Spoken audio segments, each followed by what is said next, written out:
Jag sitter här med Nadia Drouin som är direktör för Sinage, som är världens största scenkonstbiennal.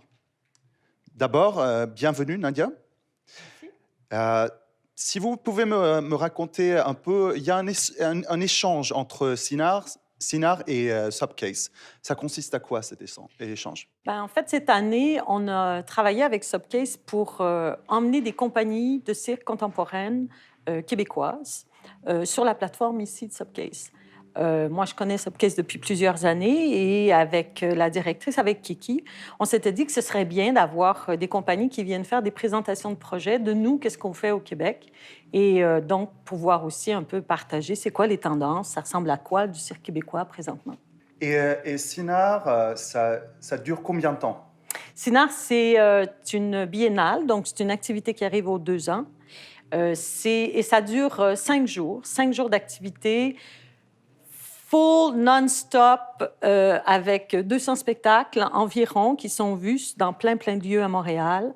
C'est un lieu d'échange, c'est un lieu de développement professionnel aussi, beaucoup pour les programmateurs étrangers qui viennent. On a environ 55 pays qui sont représentés sur l'événement. On a environ 2000 participants, 400 programmateurs, 400 artistes, des exposants.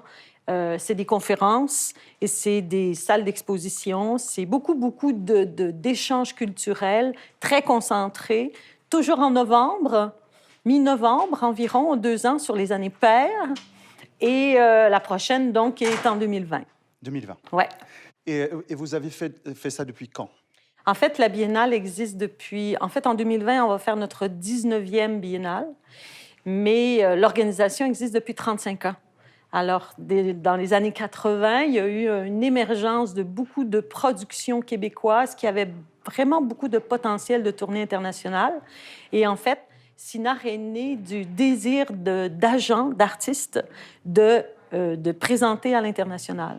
Alors, certains se sont mis ensemble, se sont dit, OK, travaillons pour l'exportation de ce produit-là qui est québécois. Et vous-même avez travaillé comme artiste? Oui, il y a très longtemps, comédienne. Et donc, j'ai toujours été dans les arts de la scène. Je suis tombée dans les arts du cirque il y a 15 ans.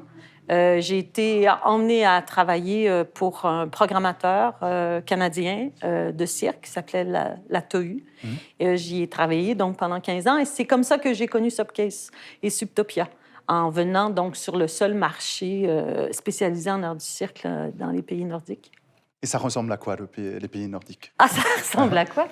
Les pays nordiques, c'est extrêmement chaleureux, en fait. Oui? Oui. J'adore Stockholm. C'est vraiment une ville à découvrir. C'est très étonnant.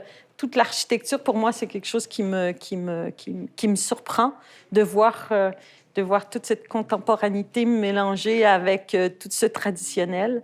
Et les places à Stockholm sont belles. Belle grande place.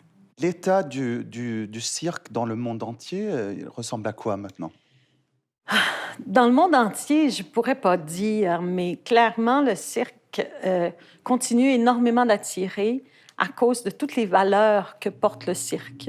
Le cirque traditionnel, ces valeurs-là sont toujours présentes dans le cirque contemporain. Des valeurs d'entraide, des valeurs de besoin de l'autre, de dépendance des uns aux autres. Et ça continue à parler beaucoup à beaucoup de gens. Et ce qui fait que le cirque de loisirs est si populaire dans les écoles, dans les milieux communautaires. Et ça donne une espèce de richesse au cirque d'aujourd'hui. Parce que tout à coup, ce n'est plus une transmission familiale, c'est une transmission communautaire et ça attire et ça rejoint plein de gens. Donc, le cirque, présentement, est très influencé par ça. Et c'est beau à voir. Super. Merci beaucoup, Nadia. Ça me fait plaisir.